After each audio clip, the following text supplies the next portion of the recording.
Harry Potter and the Sorcerer's Stone by J.K. Rowling. Chapter 13. Nicholas Flamel.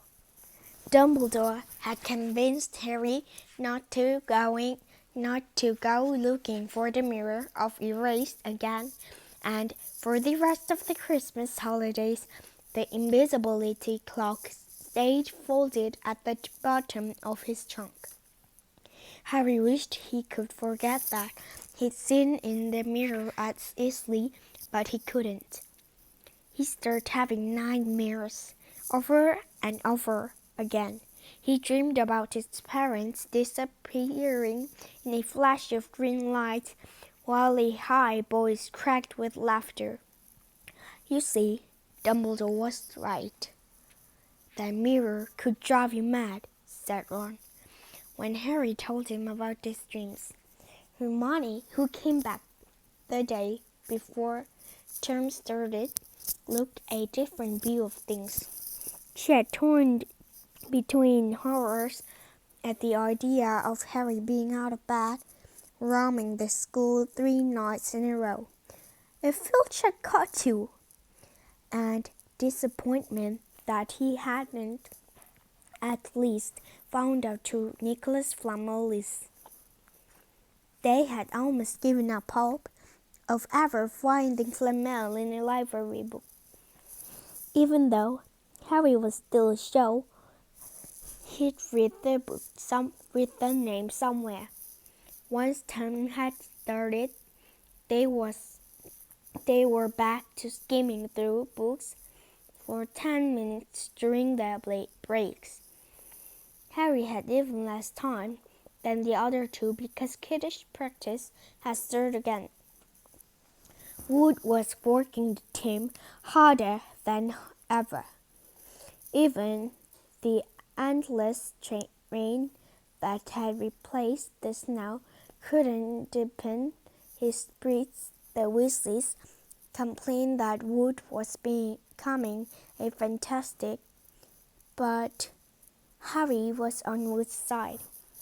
If they won their next match against Hufflepuff, they would overtake Slytherin in the House Championship for the first time in 7 years. Quite apart from wanting to win, Harry found that he had fewer nightmares than he was tired out after training. Then, during one particularly wet and muddy practice session, Wood gave the team a bit of bad news. He'd just gotten very angry with the Weasleys who kept bombing each other and pretending to fall off their brooms. "If you stop messing around," he yelled, "that's exactly the sort of thing that I'll lose us the match. Snape's refereeing this time, and he'll be looking for any excuses to knock points off Gryffindor." George Weasley really did fall off his broom at these words. "Snape's refereeing," he sputters through a mouthful of mud. "When's he ever referred a Quidditch match? He's not going to be fair if we might take over Slytherin." The rest of the team landed next to George to complain too. "It's not my fault," said Wood. "We've just got to make sure we play a clean game so Snape hasn't got an excuse to pick on us." Which was all very well, though Harry thought he had another reason for not wanting Snape near him while he was playing Quidditch.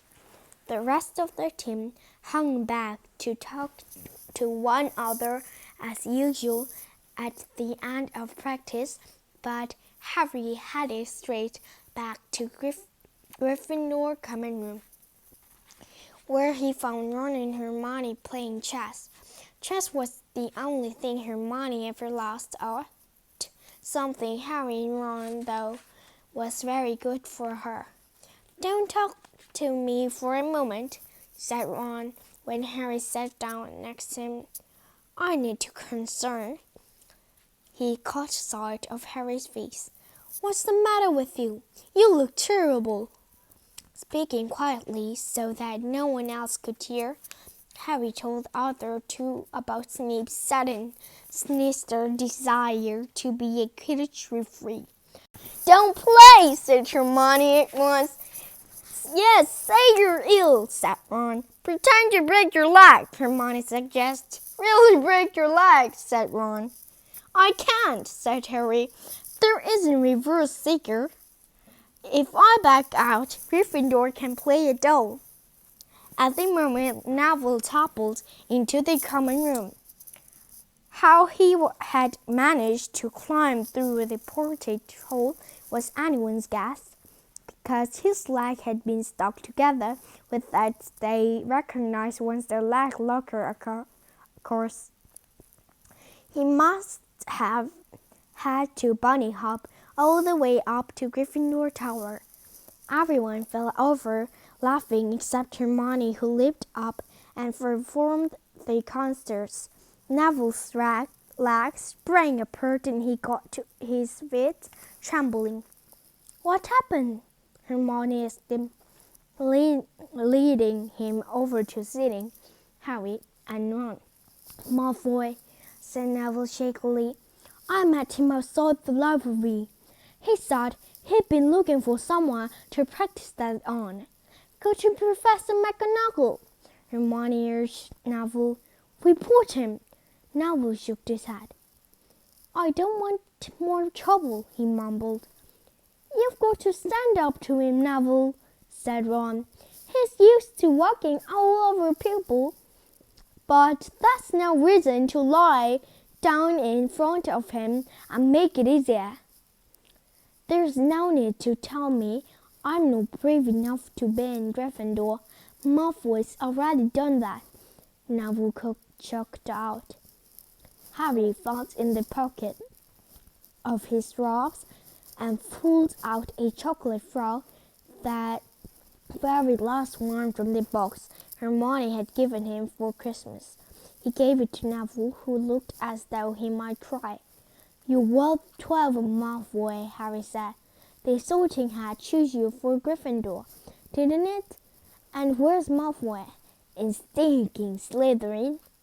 Neville's lip twitched in a weak smile, and he unwrapped the frog card.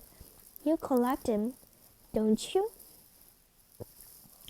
As Neville walked away, Harry looked at the famous wizard cards. "Dumbledore again," he said. "He was the first one ever." He gasped. He stared at the back of the card.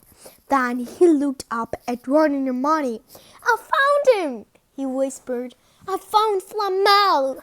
I told you, I've read the name somewhere before. I read it on the train coming here.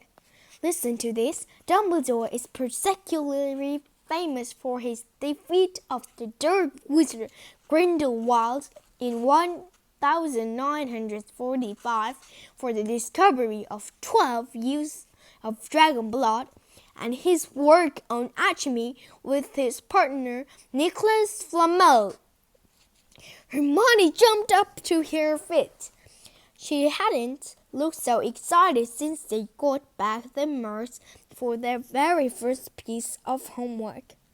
Stay there, she said, and she sprinted up the stairs to the girls' dormitories.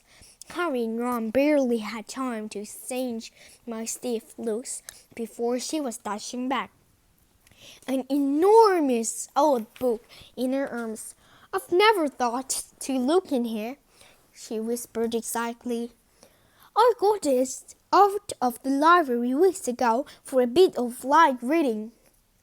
"Light?" said Ron, but Hermione told him to be quiet until she looked something up, and started flickering frantically through the pages, muttering to herself.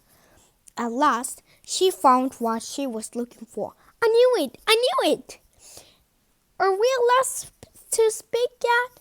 said Ron grumpily.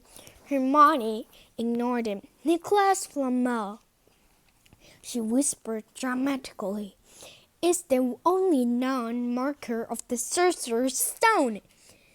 This didn't have quite the effect she'd expect. The what? Said Harry and Ron. Oh, honestly, don't you two read? Look, read that. There! She pushed the book toward them, and Harry and Ron read. The ancient study of alchemy is concerned with making the Sorcerer's Stone a legendary subject with astonishing power. The stone will transform any metal into pure gold. It also produces the elixir of life, which will make the drinker immortal. There have been many reports of Sorcerer's Stone over the centuries, but the only stone currently is extant belong to Mr. Nicholas Flamel, the noted alchemist and opera lover. Mr. Flamel, who celebrated his 665th birthday last year, enjoys a quiet life in Denmark with his wife, Pernell, 658. See, said Hermione, when Harry and Ron had finished. The dog must be guarding Flamel's Sorcerer's Stone. I bet he asked Dumbledore to keep it safe for him, because they're friends and he knew someone was after it. That's why he wanted the stone moved out of Gringotts. A stone that makes gold and stops you from ever dying, said Harry. No wonder Snape's after it. Anyone would want it. And no wonder we could find Flamel in the study of recent developments in wizardry, said Ron. He's not exactly recent if he's 665, is he? The next morning, in defense against the dark arts, while copying down different ways to treating werewolf bites, Harry and Ron were still discussing that they'd do with the Sorcerer's Stone if they had one.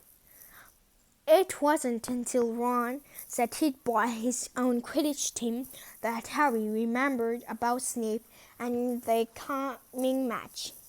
I'm going to play, he told Ron and Hermione. If I don't, all the Slytherins will think I'm just too scared to face Snape. I'll show them. It'll really wipe the smiles off their face if we win. Just as long as we're not whipping you off the field, said Hermione. As the match drew nearer, however, Harry became more and more nervous, whatever he told Ron and Hermione.